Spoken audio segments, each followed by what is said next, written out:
Hello everyone, I am Ashish Dwivedi, your maths teacher. Last class में हम लोग ने क्वाड्रेटिक एक्सप्रेशन के साइन के बारे में सीखा था। आज की क्लास में हम बात करेंगे लोकेशन ऑफ रूट्स पर।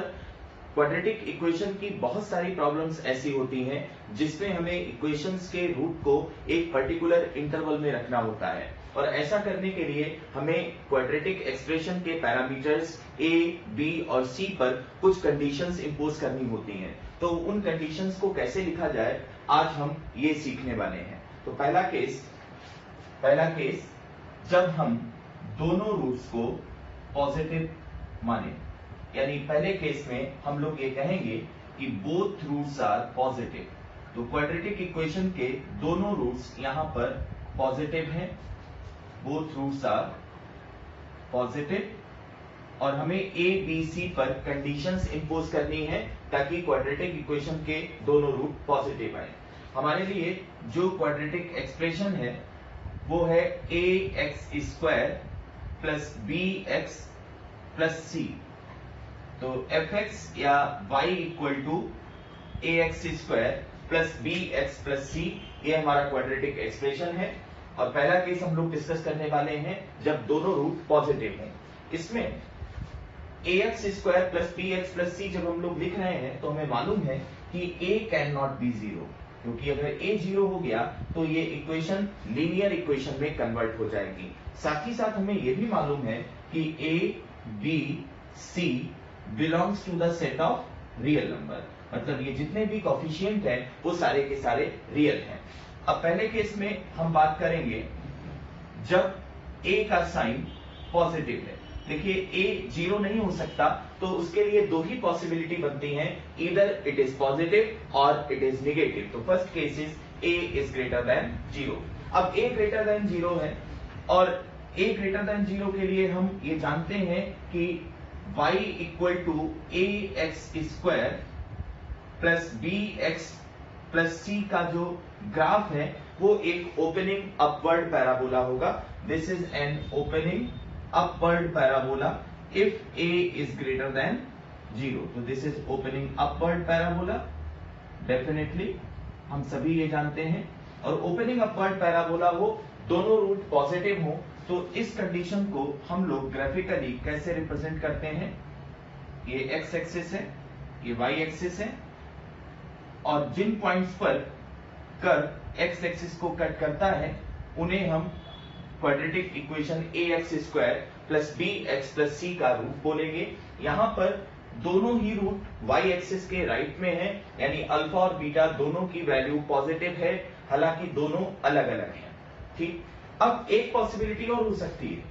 वो पॉसिबिलिटी क्या है? हो सकता है दोनों रूट सेम हो, यानी दोनों रूट कॉन्साइड कर जाए, और अगर दोनों रूट कॉन्साइड करते हैं तो पैराबोला एक्स एक्सिस को टच करेगा।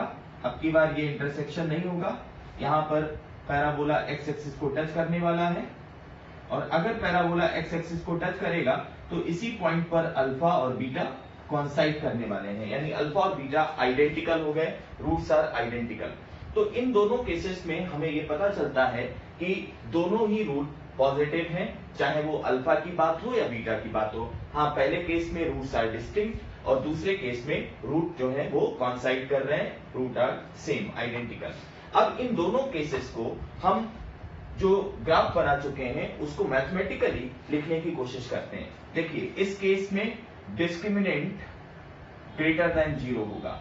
डिस्क्रिमिनेंट का मतलब हुआ कि हम लोग यहां पर वर्टेक्स के y कोऑर्डिनेट पर कंडीशन लिख रहे हैं। वर्टेक्स के कोऑर्डिनेट क्या होते हैं? ये होते हैं minus B by two A comma minus D by 4a।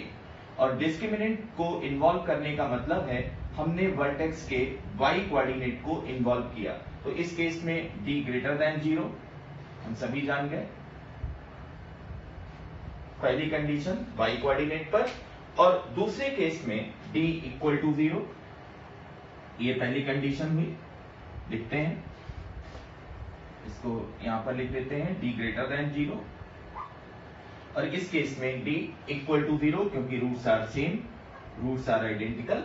तो ये पहली कंडीशन वर्टेक्स के y कोऑर्डिनेट को इन्वॉल्व करते हुए। दूसरी कंडीशन दोनों ही केसेस में आप देख रहे हो कि वर्टेक्स का एक्स कोऑर्डिनेट वाई एक्सिस के राइट में है, यानी वर्टेक्स का एक्स कोऑर्डिनेट दोनों ही केसेस में पॉजिटिव हुआ है। तो यहां पर दूसरी कंडीशन लिख देता हूं। दूसरी कंडीशन में है -b/2a ग्रेटर देन 0, और ऐसा यहां भी है -b/2a ग्रेटर देन 0। तो दो कंडीशन हो गई। पहले केस में d ग्रेटर देन 0 था, दूसरे में d इक्वल टू 0 था, लेकिन दूसरी कंडीशन बिल्कुल एक जैसी है। थर्ड कंडीशन कैसे लिखी जाए? थर्ड कंडीशन में हम फंक्शन की वैल्यू देखें, f(0) पर बात करें तो f(0) दोनों ही केसेस में पॉजिटिव आ रहा है, ठीक है।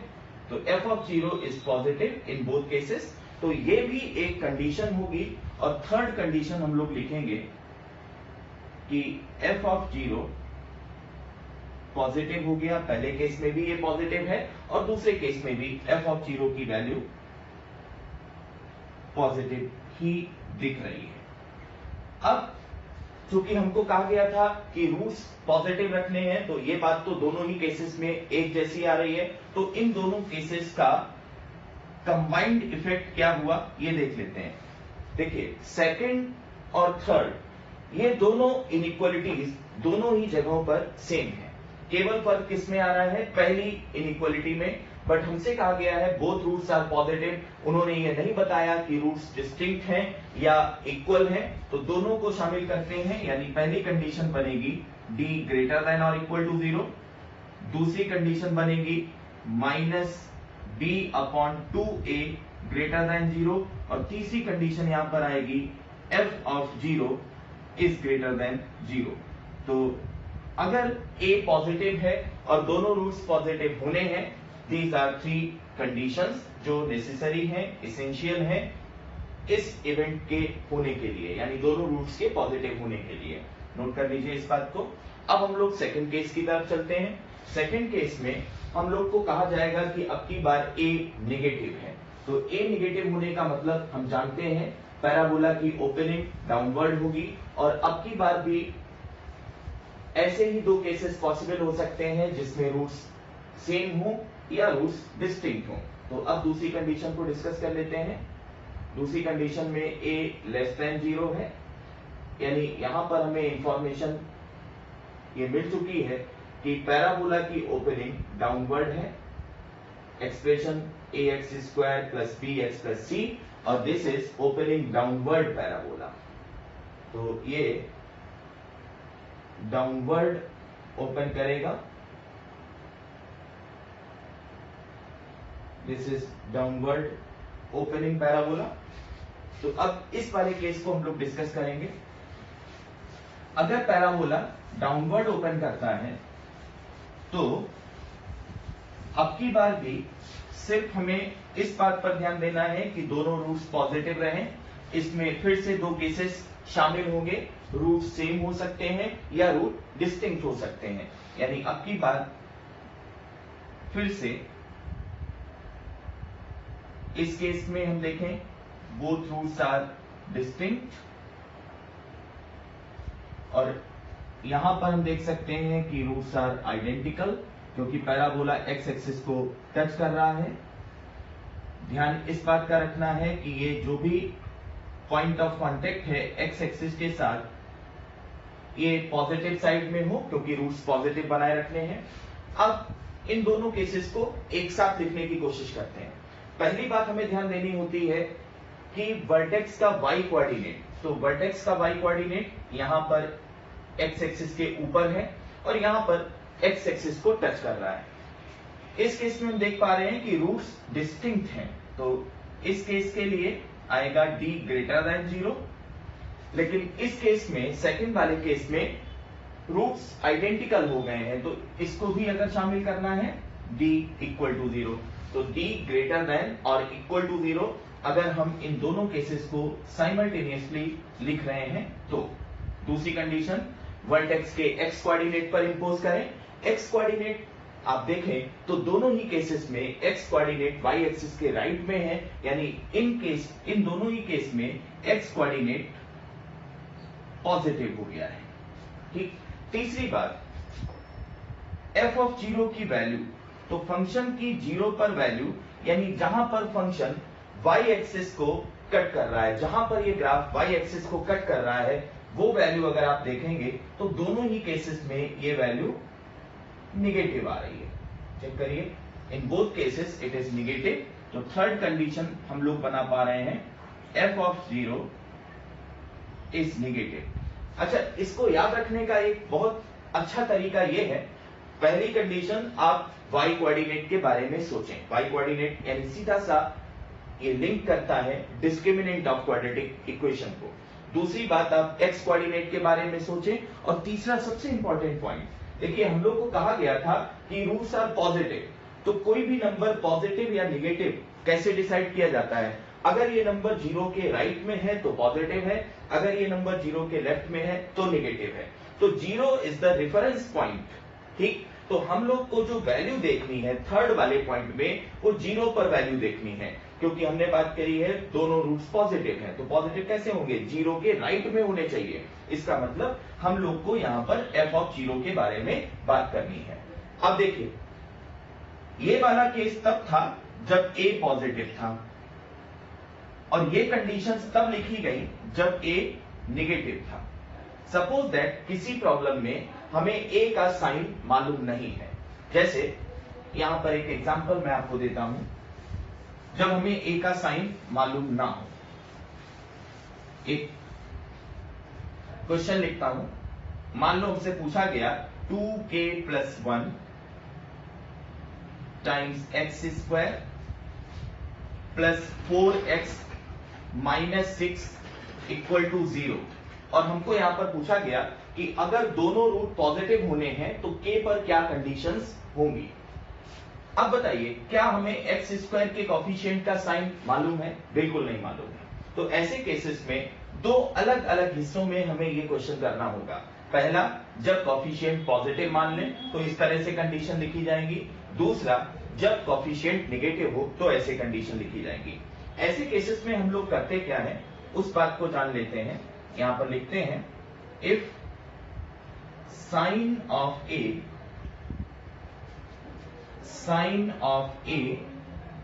इज नॉट गिवन, अगर हमें ए का साइन मालूम नहीं है, ए का साइन मालूम नहीं है, तो फिर हम लोग इस केस में सबसे पहले उन कंडीशंस को लिख लें जो दोनों में कॉमन है। जैसे आप देख रहे हो, सेकंड और थर्ड कंडीशन ये दोनों में कॉमन है, चाहे ए पॉजिटिव हो चाहे ए नेगेटिव हो।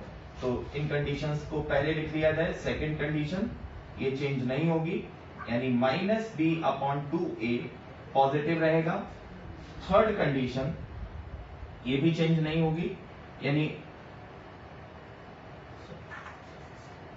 फर्स्ट कंडीशन ये भी चेंज नहीं होगी, d ≥ 0 रहेगा। अब थर्ड कंडीशन में डिफरेंस आ रहा है, जब a पॉजिटिव था तो f ऑफ 0 पॉजिटिव है, और जब a नेगेटिव था तो f ऑफ 0 नेगेटिव है। लेकिन हम यहां पर अगर a इंटू f ऑफ 0 देखें, देखो a पॉजिटिव है, f ऑफ 0 भी पॉजिटिव है, तो a इंटू f0 साइन कैसा होगा? ये पॉजिटिव ही होगा। और इस केस में भी देखो, a नेगेटिव है और f ऑफ 0 नेगेटिव है, तो a इंटू f ऑफ 0 इस केस में भी कैसा होने वाला है? पॉजिटिव होने वाला है। तो तीसरा पॉइंट आएगा a इंटू f ऑफ 0, और ये पॉजिटिव होगा। तो final we have these conditions when both roots are positive. अगर हमें a का साइन मालूम है, पॉजिटिव है, तो ये कंडीशंस होंगी। a का साइन मालूम है और नेगेटिव है, तो इस तरह से कंडीशन लिखी जाएंगी। तीन ही बातें याद रखनी है, x coordinate, y coordinate and the value of function at reference point. तो here this is 0, reference point क्या है? 0 है। और अगर साइन गिवन ना हो तो a into value of function at reference point, ये पॉजिटिव है। ठीक है, तो ये पहला केस था जब हम लोग ने दोनों रूट को पॉजिटिव कंसीडर किया और सारी कंडीशंस को लिखा। अब सेकंड केस डील करते हैं। सेकंड केस क्या है? सेकंड केस में हम दोनों रूट्स नेगेटिव लेकर चल रहे हैं, यानी case number 2, when both roots are negative. Second case में दोनों रूट्स नेगेटिव हैं। अब की बार भी हमें कंडीशंस इंपोज करनी है ए, बी और सी पर इस तरह से कि दोनों रूट्स नेगेटिव दिखें। यहां पर भी ये स्पेसिफाइड नहीं है कि रूट्स सेम है या रूट्स डिस्टिंक्ट हैं, तो बिल्कुल ऐसी ही बात करनी पड़ेगी जैसी पिछले केस में हम लोग ने करी थी। देखो पहला केस, इसमें जब एक्स स्क्वायर का कॉफिशिएंट पॉजिटिव हो, इससे डिसाइड होता है कि पैराबोला की ओपनिंग अपवर्ड है, लेकिन दोनों रूट्स निगेटिव रखने हैं। एक ये केस हो सकता है, यहां पर अल्फा और ये बीटा, ठीक है। और एक पॉसिबिलिटी और आ सकती है, आप चेक करें। वो पॉसिबिलिटी ये है कि दोनों रूट सेम हो जाए, यानी पैराबोला एक्स एक्सिस को टच करे ऐसा, और जिस पॉइंट पर ये पैराबोला एक्स एक्सिस को टच करेगा उस पॉइंट पर अल्फा और बीटा दोनों कॉन्साइड कर जाएंगे। तो इस तरह की दो कंडीशन यहां पर बन सकती है। अब बिल्कुल उसी तरह से डिस्कशन करना है जैसा हम लोग ने पहले केस में किया था, आप ध्यान दो। सबसे पहला वर्टेक्स का वाई कोऑर्डिनेट यानी डिस्क्रिमिनेंट को रिलेट करता हुआ, तो इस केस में डिस्क्रिमिनेंट पॉजिटिव है क्योंकि रूट्स डिस्टिंक्ट हैं। इस केस में डिस्क्रिमिनेंट 0 है क्योंकि रूट्स आइडेंटिकल हो गए हैं, सेम हो गए हैं, दोनों कॉन्साइड कर गए हैं। इस केस में पहले वाले में वर्टेक्स का एक्स कोऑर्डिनेट नेगेटिव हो रहा है क्योंकि वर्टेक्स का एक्स कोऑर्डिनेट वाई एक्सिस के लेफ्ट में पहुंच गया है। तो यहां पर हम लोग क्या कंडीशन लिखने वाले हैं, ये होगा -b/2a लेस देन 0। बात समझ में आ रही है। और सेकंड वाले केस में क्या होगा, सेकंड वाले केस में भी वर्टेक्स का एक्स कोऑर्डिनेट निगेटिव हुआ है, आप चेक करिए, ठीक है। और तीसरा पॉइंट हम लोग देखते हैं, value of the function at reference point. इसमें भी आप देखो फंक्शन की 0 पर वैल्यू, यानी फंक्शन की 0 पर वैल्यू का मतलब क्या होता है, ये होता है y इंटरसेप्ट। y इंटरसेप्ट का मतलब है c, ठीक है, कांस्टेंट का साइन। तो f(0) यहां पर भी देख लें और इस केस में भी देख लें, दोनों जगह ये पॉजिटिव निकल कर आ रहा है, तो ये कंडीशन कॉमन है, f(0) पॉजिटिव। हमको कंडीशंस ऐसे लिखनी है कि कोई भी केस एक्स्ट्रा शामिल ना हो और कोई भी जरूरी केस यहां पर स्किप ना किया जाए, छोड़ा ना जाए। तो दीज आर द कंडीशंस। अब अगर सिर्फ इतना मालूम था कि दोनों रूट निगेटिव हैं, तो इसमें दोनों हो सकता है, रूट डिस्टिंक्ट भी हो सकते हैं और रूट आइडेंटिकल भी हो सकते हैं। तो इन दोनों को मिक्स कर देते हैं, मर्ज कर देते हैं। देखिए क्या लिखा जाएगा, पहली कंडीशन क्या आएगी, पहली कंडीशन आएगी d ग्रेटर देन और इक्वल टू 0, बिल्कुल सही, d ग्रेटर देन और इक्वल टू 0 लिख दिया। दूसरी कंडीशन क्या आएगी, दूसरी कंडीशन आएगी -b/2a लेस देन 0। ये बात भी ठीक है, -b/2a लेस देन 0 होगा। और थर्ड और लास्ट कंडीशन क्या बनेगी, थर्ड और लास्ट कंडीशन बनेगी f(0) ग्रेटर देन 0। ये तब जब हमें a का साइन पॉजिटिव गिवन है, नोट करें। इसके बाद हमें बात करनी है if the sign of a is negative. तो a का sign negative, second case deal करते हैं। अगर a का साइन निगेटिव है तो ये इंफॉर्मेशन है पैराबोला ओपनिंग डाउनवर्ड के लिए, यानी अब की बार पैराबोला डाउनवर्ड ओपन होगा, बट रूट्स अभी भी कैसे लिखे जाएंगे, negative, both roots are negative. हमें इस केस में अब सारी कंडीशंस लिखनी होंगी। तो सिर्फ फर्क इतना आया कि दोनों रूट निगेटिव हुए हैं, लेकिन अब की बार पैराबोला की ओपनिंग अपवर्ड की बजाय डाउनवर्ड है। तो कैसे लिखना होगा इस पार्ट को, पहले इसको डायग्राम से समझने की कोशिश करें। पैराबोला की ओपनिंग डाउनवर्ड और रूट्स का मतलब जहां पर पैराबोला एक्स एक्सिस को कट करता है उनके एक्स कोऑर्डिनेट। तो आप देख पा रहे हो कि अल्फा और beta both are negative.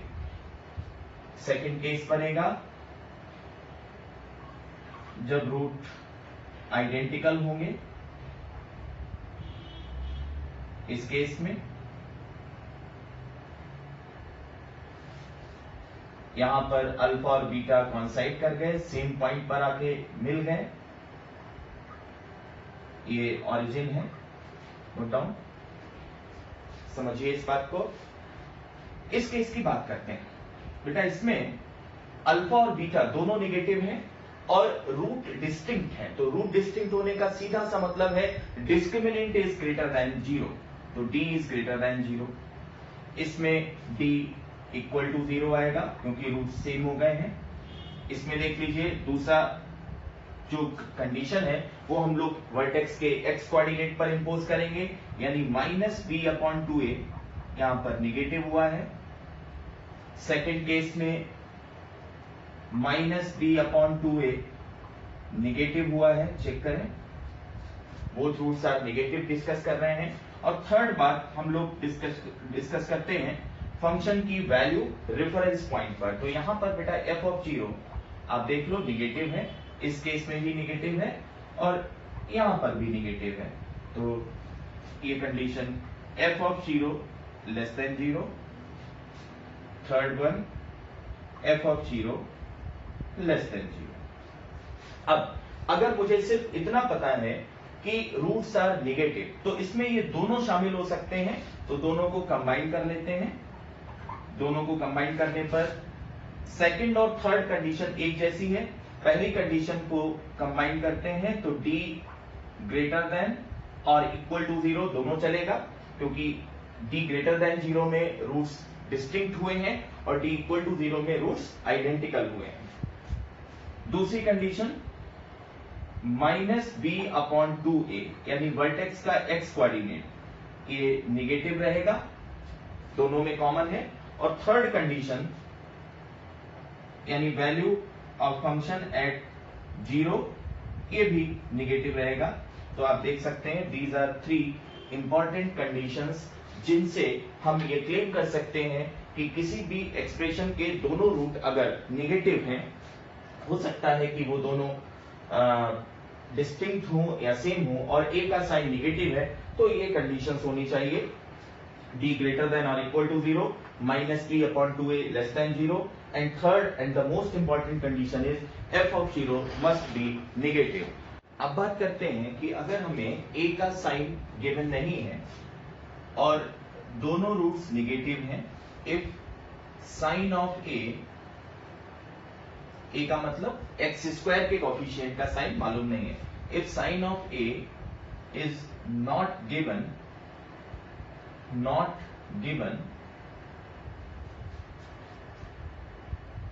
and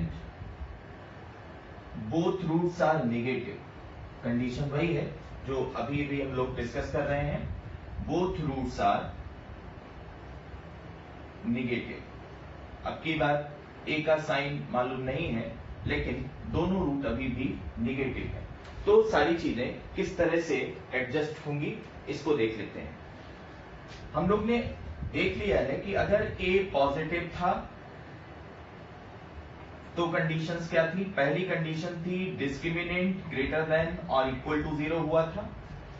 simultaneously हम ये भी लिखते हैं कि a नेगेटिव होने पर पहली कंडीशन क्या थी, तो पहली कंडीशन थी d ग्रेटर देन और इक्वल टू 0, यहां पर भी रहा था। दूसरी कंडीशन थी वर्टेक्स के x कोऑर्डिनेट पर, और इस केस में वर्टेक्स का x कोऑर्डिनेट क्योंकि दोनों रूट निगेटिव थे तो वर्टेक्स का x कोऑर्डिनेट भी निगेटिव हुआ था। और a निगेटिव होने पर यानी पैराबोला की ओपनिंग डाउनवर्ड होने पर भी यहां पर वर्टेक्स का x कोऑर्डिनेट निगेटिव हुआ था। थर्ड कंडीशन हम लोग लिख रहे थे f(0) को इंक्लूड करते हुए, तो इस केस में अभी हम लोग ने देखा कि f(0) यानी फंक्शन की 0 पर वैल्यू यानी फंक्शन का जो ग्राफ का y इंटरसेप्ट है उसकी बात हो रही है। तो f(0) इस केस में पॉजिटिव रहा था और यहां पर जब a निगेटिव था तो f(0) की वैल्यू निगेटिव रही थी। अब अगर हमें a का साइन मालूम नहीं है तो हम पहली दोनों कंडीशंस तो लिख सकते हैं, क्यों? क्योंकि इन दोनों में कोई डिफरेंस नहीं है, चाहे a पॉजिटिव हो चाहे a नेगेटिव हो, दोनों कंडीशंस एक जैसी दिख रही हैं। लेकिन थर्ड कंडीशन के बारे में हम गेस नहीं कर सकते जब तक हमें ए का साइन मालूम ना हो।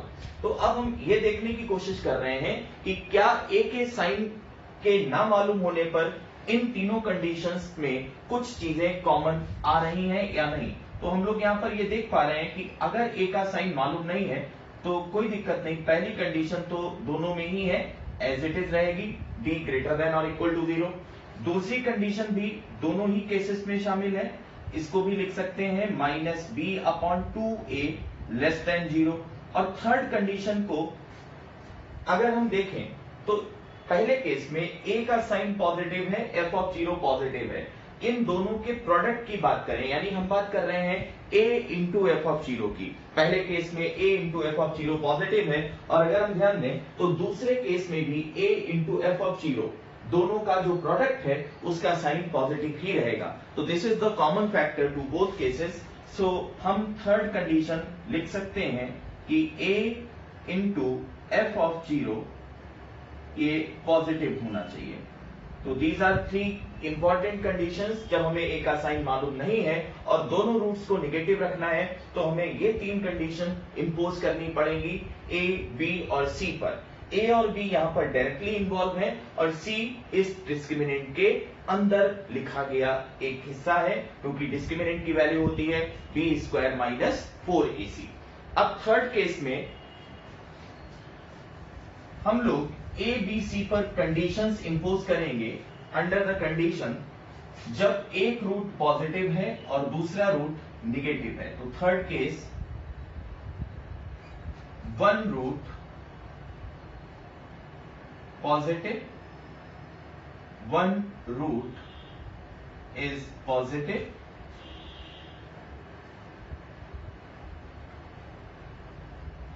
And one is negative. एक रूट पॉजिटिव है और दूसरा रूट निगेटिव है। One root negative.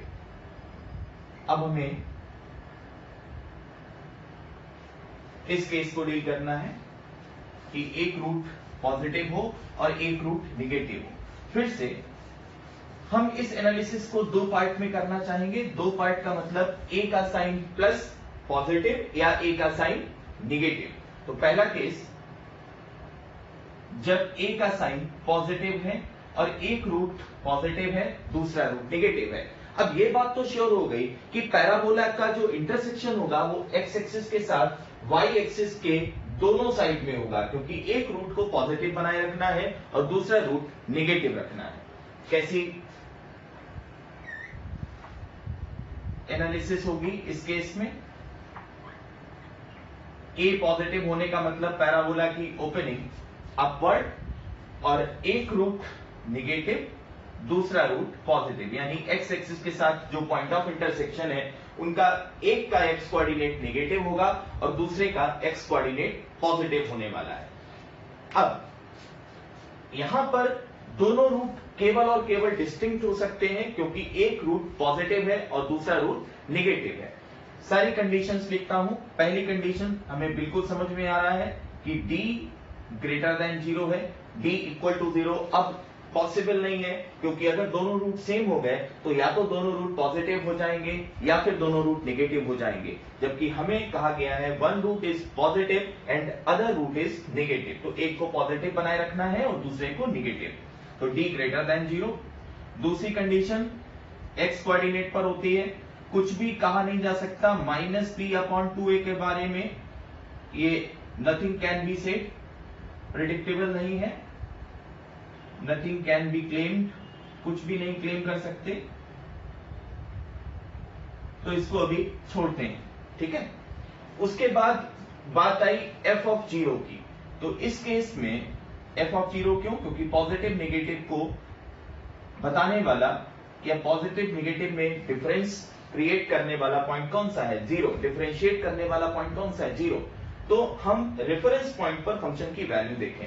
इस जगह पर f ऑफ 0 यानी 0 पर फंक्शन की वैल्यू निगेटिव है, तो हम लोग लिख सकते हैं ग्राफ को देखते हुए कि f ऑफ 0 यहां पर निगेटिव है, ठीक। अब दूसरा केस लेते हैं। दूसरा केस, जब a निगेटिव, ए निगेटिव होने पर पैराबोला की ओपनिंग डाउनवर्ड होगी, लेकिन अभी भी एक इंटरसेक्शन पॉइंट एक्स एक्सिस के साथ निगेटिव होगा और दूसरा इंटरसेक्शन पॉइंट पॉजिटिव होगा। यानी जो ग्राफ बनेगा वो इस तरह का ग्राफ होगा, ये एक्स एक्सिस, ये वाई एक्सिस और पैराबोला की ओपनिंग डाउनवर्ड पैराबोला, एक point of intersection Y axis के लेफ्ट में और दूसरा point of intersection Y axis के राइट में। ये इसलिए क्योंकि कहा गया है एक रूट पॉजिटिव है और दूसरा रूट निगेटिव है। अब इस डायग्राम के लिए सारी कंडीशंस लिखने की बात आई, तो क्लियरली दिख रहा है डी कैसा होगा, पॉजिटिव होगा क्योंकि रूट डिस्टिंक्ट है। एक्स कोऑर्डिनेट के बारे में, वर्टेक्स के एक्स कोऑर्डिनेट के बारे में कुछ भी क्लेम नहीं किया जा सकता, ये बिल्कुल ऐसा ही जैसा अभी अभी हम लोग ने लिखा था, nothing can be said, nothing can be claimed, कुछ भी यहां पर क्लेम नहीं किया जा सकता या कहा नहीं जा सकता, बात एक ही है। और एफ ऑफ जीरो देखिए, इस केस में फंक्शन की जीरो पर वैल्यू पॉजिटिव दिख रही है, एफ ऑफ जीरो यहां पर हमें डेफिनेटली पॉजिटिव दिख रहा है, तो लिख लेते हैं F of zero greater than zero. ठीक है, अब इन दोनों केसेस में कॉमन कंडीशन, ये पहला केस था, ये दूसरा केस था, इन दोनों केसेस में कॉमन कंडीशंस कौन सी हैं? अगर हमें ए का साइन मालूम ना हो तो लिखते हैं if sign of A is not given, if sign of A is not given. अगर ए का साइन मालूम नहीं है तो इनमें कॉमन कंडीशन देखिए, पहली कंडीशन दोनों ही केसेस में है, तो चाहे ए पॉजिटिव हो चाहे ए निगेटिव हो कोई फर्क नहीं पड़ता, लिखना है तो पहली कंडीशन लिख लेता हूं डी ग्रेटर देन जीरो। दूसरी कंडीशन के बारे में कुछ भी क्लेम नहीं किया जा सकता। और तीसरी कंडीशन देखो, एफ ऑफ जीरो यहां निगेटिव है, लेकिन a into f of zero देखें तो a into f of zero negative, और इस केस में भी a into f of zero negative, तो दोनों में एक बात और कॉमन आती है कि a into f of zero should be negative. ठीक है, तो दीज आर टू कंडीशंस जिनमें हम ये देख पाएंगे कि एक रूट पॉजिटिव हुआ है और दूसरा रूट निगेटिव। एक और इंपॉर्टेंट बात, यहां पर ये दो कंडीशंस हमें दिख रही हैं, डी पॉजिटिव हो और एफ ऑफ जीरो निगेटिव हो, लेकिन आप ध्यान दें तो आपको समझ में आएगा कि third condition is sufficient condition. Third condition अपने आप में सफिशिएंट है ये बताने के लिए कि अगर ऐसा है, थर्ड कंडीशन ट्रू है, तो एक रूट पॉजिटिव होगा और दूसरा रूट निगेटिव होगा। क्यों?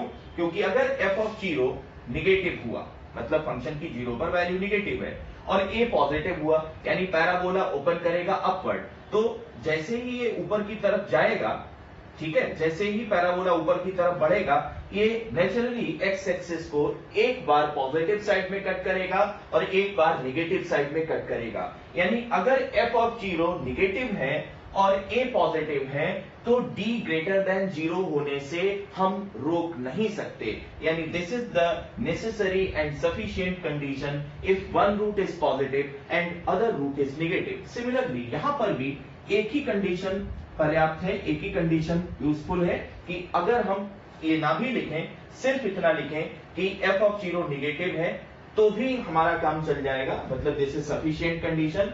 इस केस में एफ ऑफ जीरो निगेटिव होगा और इस केस में एफ ऑफ जीरो पॉजिटिव होगा। इसका सीधा सा मतलब यह है कि जब आप पहली और तीसरी इनइक्वालिटी को सॉल्व करोगे तो पहली इनइक्वालिटी ऑलरेडी थर्ड इनइक्वालिटी में कॉमन आएगी, यानी थर्ड इनइक्वालिटी का जो सॉल्यूशन सेट है ये उसका एक हिस्सा बनेगा ही बनेगा। बात समझ रहे हो ना? तो इन दोनों को एक साथ रखने की बजाय हम केवल थर्ड इनइक्वालिटी को सॉल्व करें, यानी थर्ड इनइक्वालिटी पहली इनइक्वालिटी का एक सबसेट होने जा रहा है।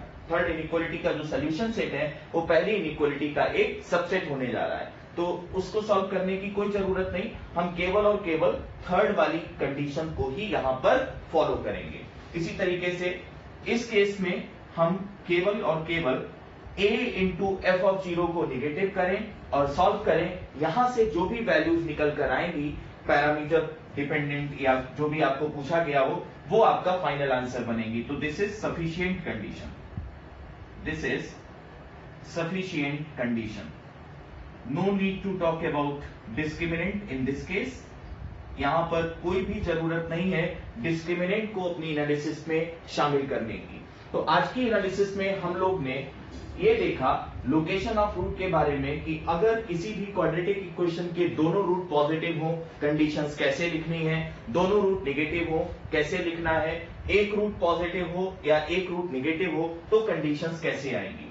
ठीक है, ये सारी की सारी बातें नेक्स्ट क्लास में हम लोग करेंगे फिर से, लेकिन अब की बार दोनों पॉजिटिव दोनों नेगेटिव या एक रूट पॉजिटिव एक रूट नेगेटिव होने की बजाय हम किसी पर्टिकुलर नंबर के अराउंड बात करेंगे। जैसे नेक्स्ट क्लास में नेक्स्ट वीडियो लेक्चर में हम डिस्कस करेंगे दोनों रूट किसी पर्टिकुलर क्वांटिटी के से बड़े हों। यहां पर के की वैल्यू कितनी हो गई थी 0। दोनों रूट किसी पर्टिकुलर क्वांटिटी के से छोटे हों। ठीक, जैसे यहां पर दोनों रूट 0 से छोटे थे तो अब की बार बात होगी किसी पर्टिकुलर नंबर को लेकर। एक रूट के से बड़ा हो दूसरा रूट के से छोटा हो तो कंडीशंस कैसे लिखी जाएगी। तब तक आप एक काम कर सकते हैं कि 0 की जगह जहां पर पहले केस में पहले दूसरे और तीसरे केस में हम लोग ने 0 को रेफरेंस पॉइंट माना और कंडीशंस लिखी, अब आप ये काम कर सकते हो कि k को रेफरेंस मानो और यही 3 के तीनों केसेस डील करो। ठीक है, तो ये आपका असाइनमेंट है। नेक्स्ट वीडियो लेक्चर में हम आगे के केसेस डिस्कस करेंगे और आपको कुछ क्वेश्चंस भी इस कॉन्सेप्ट पर बताए जाएंगे। ठीक है, आज के वीडियो लेक्चर में इतना ही। नेक्स्ट क्लास में हम लोग आगे के केसेस के बारे में डिस्कस करेंगे। ओके।